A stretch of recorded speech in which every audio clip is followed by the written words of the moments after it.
नमस्कार साथियों, कैसे हैं आप सभी। उम्मीद करता हूं कि आप स्वस्थ होंगे, सुखी होंगे और आनंदित होंगे। श्री रामचरितमानस में आपका स्वागत है। हम श्री रामचरितमानस के माध्यम से जीवन की विभिन्न धाराओं पर बात करते हैं, चर्चा करते हैं और जिस प्रकार से हम जीवन जीते हैं, क्या वो वाकई में हम पूरी तरीके से समर्पित हैं, क्या हम संपूर्ण जीते हैं। और आप देखते होंगे किसी भी काम के प्रति, किसी भी कार्य के प्रति आपका जो उसके प्रति श्रद्धा है, उसके प्रति जो आपकी ईमानदारी है, जो ऑनेस्टी है, वो पूर्ण रूप से नहीं होती। आप 100% नहीं होते। इसीलिए आप देखेंगे कहीं भी जाइए, कुछ भी करिए, आपको लगता है कि कुछ ना कुछ मिसिंग हो गया है, कुछ ना कुछ हम भूल गए हैं, हमें जिस प्रकार से होना चाहिए था हम कर नहीं पाए। तो हमारी ये जो आंशिक उपस्थिति होती है, ये क्यों हमें जो है इस प्रकार से कचोटती रहती है, क्यों जो है हमें इस प्रकार से मिस होती रहती है। इसका यही मतलब है कि हम उस काम के प्रति, हम उस स्थान के प्रति, हम उस समय के प्रति ऑनेस्ट नहीं होते, ईमानदार नहीं होते। हम वो मिस कर देते हैं, हम वो जो है भूल बैठते हैं कि हमारी जो समझ है, हमारी जो उपस्थिति है, वो इस वजह से है क्योंकि हम जो है यहाँ पे अपनी उपस्थिति को इस तरीके से प्रेजेंट करना है कि अपना सर्वस्व न्यौछावर कर देना है। और ये सर्वस्व न्यौछावर करने का जो भाव है आपके मन में, यही आपको जो है ये प्रकट कराएगा कि आप जो है इस काम के लिए ये उत्तरदायित्व रखते हैं। श्री रामचरितमानस में ऐसे विभिन्न सारे चरित्र हैं जिनसे हम बहुत सारा कुछ सीख सकते हैं, जान सकते हैं और हमारे भीतर का जो ज्ञान है वो प्रफुल्लित हो सकता है। हमारे भीतर का जो सोया हुआ एक जागृत अवस्था में आने की बाधा होती है, उसको हम तोड़ सकते हैं। श्री रामचरितमानस में गोस्वामी तुलसीदास जी ने हर एक बात को बहुत ही समझ और विवेक के साथ लिखा है। एक एक चौपाई में वो ज्ञान समा गया है कि इसे हम जब निरंतर इसका पाठ करते हैं, जब हम निरंतर इसके बारे में पढ़ते हैं और ध्यानपूर्वक इसका चिंतन करते हैं, तब इसके भीतर का जो रस है, इसके भीतर का जो लाभ है, वो हम प्राप्त करते हैं। हमें इसको कहानी के रूप में नहीं बल्कि सीख के रूप में, इससे जो है एक ज्योति के रूप में कि हमारे भीतर वो अंधकार है, वो दोष है, जो हम अच्छे गुणों से और अच्छी बातों से उस अवगुण को, उस दोष को जो है निकाल फेंकेंगे। पिछले एपिसोड में हमने देखा कि किस प्रकार से राजा जनक विश्वामित्र जी का जो है स्वागत किए और जब देखा कि राम और लक्ष्मण उनके साथ हैं तो ये देखकर वो जो है बहुत ही प्रसन्न हुए। उनका प्रसन्न इतना आनंदित करने वाला है, उनका प्रसन्न होना इतना अच्छा है कि उनके पूरे शरीर को जो है रोमांचित कर रहा है। आगे की कथा क्या है, आइए हम जानते हैं और समझने का प्रयास करते हैं। कहो नाथ सुंदर दो बालक, मनकुल तिलक की नृपकुल पालक, ब्रह्म जो निगम नेत कही गावा, उभय वेश धर की सोई आवा। हे नाथ कहिए, ये सुंदर दोनों बालक मुनि कुल के आभूषण है या किसी राजवंश के पालक, अथवा जिसका वेदों ने नेति कहकर गान किया है। कहीं वो ब्रह्म तो युगल रूप धरकर नहीं आया। सहज विराग जनक पूछ रहे हैं विश्वामित्र जी से कि हे मुनि, ये मुझे बताइए कि ये कोई मुनि बालक हैं या कोई जो है राजवंश से जो है आए हुए हैं, या वेदों ने जो नेति कहकर गान किया है वो ब्रह्म युगल रूप धारण करके आए हैं। कौन है इसके, इनके बारे में बताइए। सहज विराग रूप मन मोरा, थकित होत जिम चंद चकोरा, ताते प्रभु पूछो सति भाव, कहो नाथ जन करऊ दुराऊ। मेरा मन तो स्वभाव से वैराग्य रूप बना हुआ है, इन्हें देखकर इस तरह मुग्ध हो रहा हूं जैसे चंद्रमा को देखकर चकोर। चूंकि राजा जनक वैरागी थे, उनके हृदय में हमेशा वैराग स्थापित था, तो स्वभाव से तो वो वैरागी थे, लेकिन इन्हें देखकर जो है वो बिल्कुल मुग्ध हो गए। कैसे? जैसे चकोर जो है चंद्रमा को देखकर मुग्ध हो जाता है।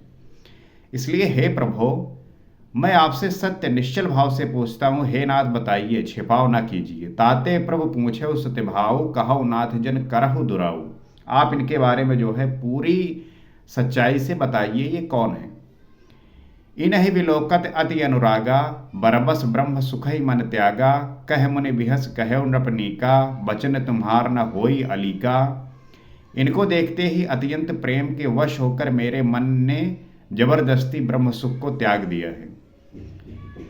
राजा जनक कह रहे हैं कि इनको देखते ही जो मेरा मन है, जो ब्रह्म सुख के लिए सदैव आतुर रहता था, वो जो है अब त्याग करने का भाव आ रहा है। मुनि ने हंसकर कहा, हे राजन, आपने ठीक ही कहा है, आपका वचन मिथ्या नहीं हो सकता। विश्वामित्र जी कह रहे हैं कि हे राजन, आप सही कह रहे हैं, बिल्कुल ठीक बात कह रहे हैं। आप देखते होंगे कि आप इस दुनिया में बहुत सारे ऐसे व्यक्ति होते हैं जिनका व्यक्तित्व ऐसा होता है कि उनको मात्र देखने से ही आपके भीतर जो है आपका शरीर बिल्कुल रोमांचित हो जाता है। आप जो है उनको देखकर खुश हो जाते हैं, आप उनको देखकर जो है आप प्रफुल्लित हो जाते हैं, मन आनंदित हो जाता है। उसी प्रकार से जो है जनक जब राम और लक्ष्मण को देखे तो वो भी जो है बिल्कुल पुलकित हो उठे हैं, शरीर जो है रोमांचित हो चुका है। और जो ब्रह्म सुख की तलाश के लिए वह आतुर रहते थे, अब उनका जो है कोई ऐसा भाव ही रह ही नहीं गया है। ये प्रिय सबही जहां लगी प्राणी, मन मुस्काहि राम सुन बानी, रघुकुल मन दशरथ के जाए, मम हित लागी नरेश पठाए।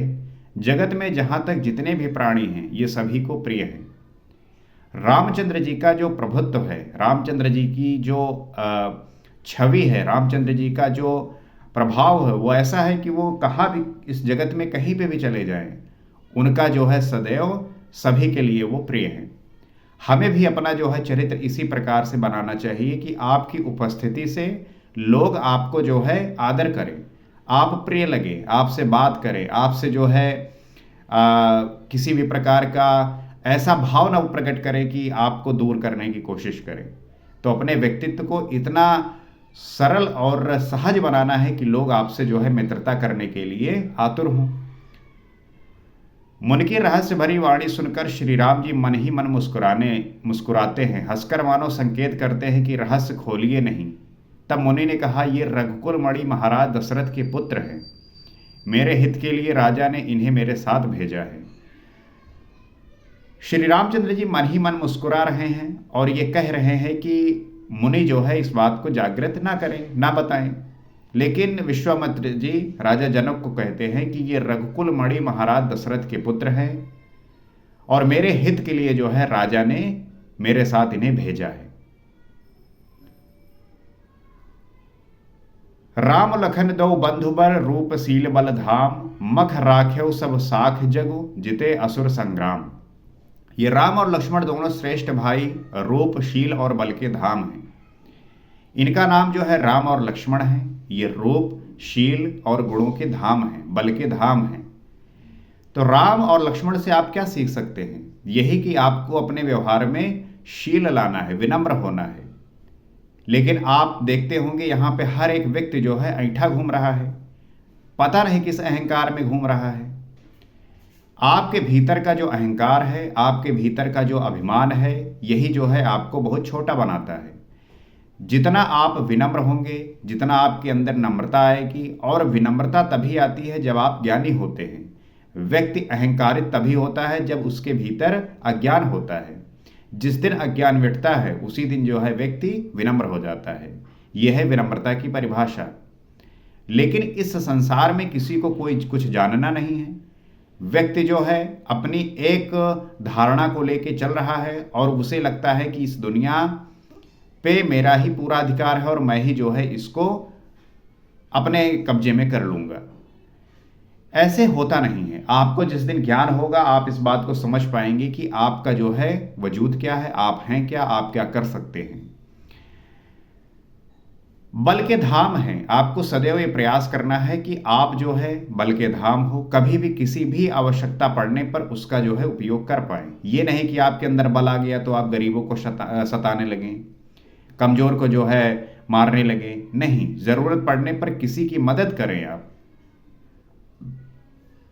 सारा जगत इस बात का साक्षी है, इन्होंने युद्ध में असुरों को जीत कर मेरे यज्ञ की रक्षा की है। सारा जगत जो है साक्षी है कि श्री रामचंद्र जी और लक्ष्मण मेरे यज्ञ की सुरक्षा के लिए, रक्षा के लिए जो है उन्होंने कई सारे असुरों को मार गिराया है। मुनि तव चरण देख कह राओ, कही न सको निज पुण्य प्रभाव। सुंदर श्याम गौर दो भ्राता, आनंदहु के आनंद दाता। राजा ने कहा, हे मुनि, आपके चरणों के दर्शन कर मैं अपना पुण्य प्रभाव कह नहीं सकता। हे सुंदर श्याम और गौर वर्ण के दोनों भाई आनंद को भी आनंद देने वाले हैं। राजा ने कहा, हे मुनि, आपके चरणों के दर्शन कर मैं अपना पुण्य प्रभाव कह नहीं सकता। विश्वामित्र जी के दर्शन होने का मतलब है कि आपने वाकई में बहुत अच्छे कर्म किए हैं, आपने बहुत अच्छे पुण्य काम किए हैं कि आपके यहाँ पे विश्वामित्र पधारे हैं। तो राजा जनक यही बात कह रहे हैं कि आपके पधारने मात्र से ही जो है मैं पुण्य प्राप्त कर रहा हूँ, और ये सुंदर श्याम और गौरवर्ण के दोनों भाई आनंद को भी आनंद देने वाले हैं। तो जब आपका प्रभाव, आपका जो व्यक्तित्व सुंदर होता है तो आपकी उपस्थिति से लोग जो है आनंद को प्राप्त करते हैं। आपका प्रभाव ऐसा नहीं होना चाहिए कि आपकी उपस्थिति से लोग जो है डरने लगे या परेशान हो जाएं या दुखी हो जाएं या भागने लगे। आप अपने व्यक्तित्व को इतना प्रभावी बनाइए, इतना साफ बनाइए, पवित्र बनाइए, निर्मल बनाइए, सुंदर बनाइए कि आपको जो है लोग सदैव अपने यहाँ पे आदर सत्कार करें। आपका जो है सदैव आपके स्वागत के लिए वो जो है तैयार रहें। इनके प्रीत परस्पर पावनी, कहीं न जाई मन भाव सुहावन। सुनहु नाथ कह मुदित विदेहु, ब्रह्म जीव इव सहज सनेहु। इनकी आपस की प्रीत बड़ी पवित्र और सुहावनी है, वो मन को बहुत भाती है पर वाणी से कही नहीं जाती। विदेह जनक जी आनंदित होकर कहते, हे नाथ सुनिए, ब्रह्म और जीव की तरह इनमें स्वाभाविक प्रेम है। प्रीत जो है बड़ी पवित्र और सुहावनी होती है, वो मन को बहुत भाती है। इसलिए आप देखते होंगे जब आप किसी से प्रेम करते हैं तो वो इतनी पवित्र और सुहावनी लगती है कि आप जो है उसी में खो जाते हैं, उसी में आप हो जाते हैं, और ये मन को बहुत भाती है, वाणी से कही ही नहीं जाती, बस आप महसूस कर रहे होते हैं, फील कर रहे होते हैं। जनक जी आनंदित होकर कह रहे हैं कि हे नाथ सुनिए, ब्रह्म और जीव की तरह इनमें भी स्वाभाविक वो प्रेम है। आपके व्यक्तित्व से प्रेम छलकना चाहिए। आपके व्यक्तित्व से ये नहीं कि घमंड हो, ईगो हो, ये सब कुछ नहीं। आपके जो है व्यक्तित्व से प्रेम छलके। पुनि पुनि प्रभहि चितव नरनाहु, पुलक गात उर अधिक उछाहु। मुनहि प्रशंसी नाई पद सीसु, चलेउ लवाई नगर अवनीसु। राजा बार बार प्रभु को देखते हैं, दृष्टि वहां से हटना ही नहीं चाहती। प्रेम से शरीर पुलकित हो रहा है और हृदय में बड़ा उत्साह है। तो राजा जो है बार बार जो है प्रभु को देख रहे हैं, दृष्टि हटी ही नहीं रही है। ये आपके साथ भी होता होगा। कोई व्यक्ति जब आपको बहुत पसंद आता होगा तब आपका जो है उससे नज़र ही नहीं हटता, मन करता है कि बस उसे ही देखते रहें, उसे ही जो है आप अपने जो है पूरे आँख में समा लें, उसका ही जो है स्वरूप जो है आपके सामने हमेशा दिखता रहे। तो शरीर पुलकित हो रहा है, हृदय में बड़ा उत्साह है। मुनि की प्रशंसा करके उनके चरणों में सिर नवाकर राजा उन्हें नगर में लिवा चले।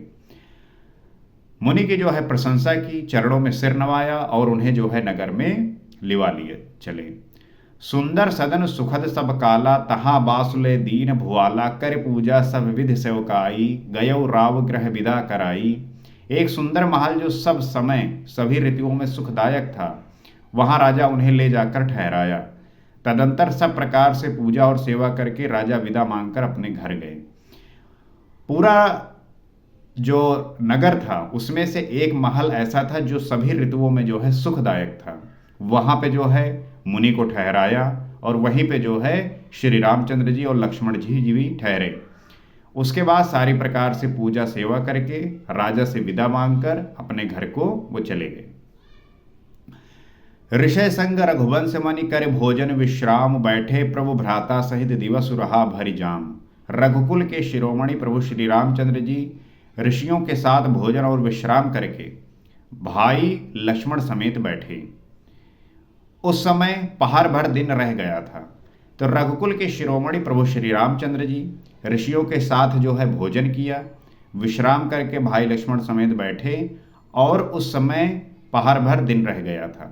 इस प्रकार से जो है उनका ये दिन व्यतीत हुआ और इस प्रकार से राजा जनक ने उनका अवभगत किया, स्वागत किया और उनको एक ऐसे महल में ठहराया जहाँ पे हर तरीके की सुविधाएं उपलब्ध थी। मुझे पूरी उम्मीद है कि आपको इस कथा का जो है आनंद आ रहा होगा, आप इसका जो है पूरी तरीके से आनंद ले पा रहे होंगे। और ये कथा इतनी प्रभावी है कि अगर आप इसको निरंतर सुनते हैं तो आपके जीवन के सारे जो विकार हैं, सारे जो विसंगतियां हैं, जो दोष हैं, जो पाप हैं, वो स्वतः ही धीरे धीरे खत्म हो जाते हैं और आपके भीतर गुणों का, आपके भीतर अच्छे संगत का, आपके भीतर जो है अच्छे विचारों का जो है धारा बहने लगती है और यही जो है आपके जीवन को परिवर्तित करती है।